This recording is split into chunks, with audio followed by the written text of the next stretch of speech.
Hey everybody, how you doing? Uncle D.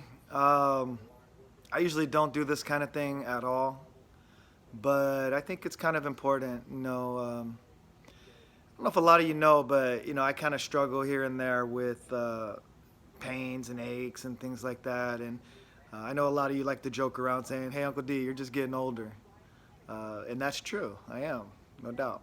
But that's not really why I feel the way that I feel. I actually have something called Ankylosing spondylitis, otherwise known as AS, and it's a incurable chronic inflammation of the spine and joints, and it's pretty fucked up. But essentially, what it does is you get inflammation in your spine or in different joints, and where your ligaments and your tendons attach to your bones.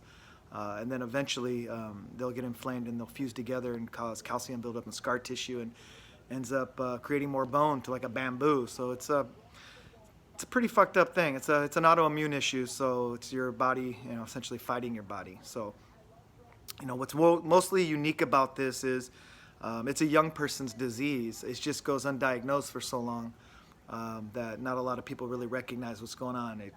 Even as young as teenagers. I found out in my 20s. Could have been earlier, just looking back and thinking, some of the shit that was going on back then that just wasn't normal, that you just attribute to this or that or this. I was a physical person growing up, so, having a sore back or, things being sore, was just normal, I thought, but it isn't. I found out about it because I ended up getting kind of not an infection, but something. It's basically arthritis in the eye. It's called iritis.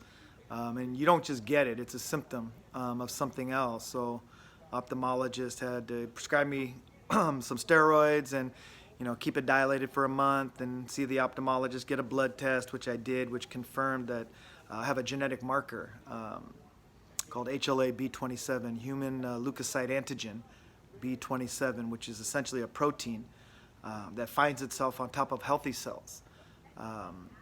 Kind of masks itself as like an infection. So the T cells in the body that fight infection look at it and think that they need to do work on it. So, they call their buddies and go do work, and that's where the inflammation happens, and then it creates issues. And the ability, I can't even explain it. It's fucked up. Enough to I'm making a goddamn video about it. But, it goes undiagnosed. It's very common. It's not as uncommon as you think. So really what the message is here, if you're younger, you find that you have pain in the back in the morning, stiffness in the morning, that's not normal. Usually after a long day you have stiffness, more mechanical. But this is chronic. So this is something that happens typically early in the morning, and exercise and movement is good. Laying down makes it worse, actually. So that's why I'm always moving. You guys wonder why Uncle D can't sit around. Well, now I let the secret out the bag. So, if you know somebody that has these kind of characteristics, young, sore in the morning in their joints, their hips, lower back, and it lasts for a while, like weeks, a month, 2 months, you should go to a doctor and maybe get checked out through a rheumatologist and find out sooner so how you can do preventative maintenance. Huh?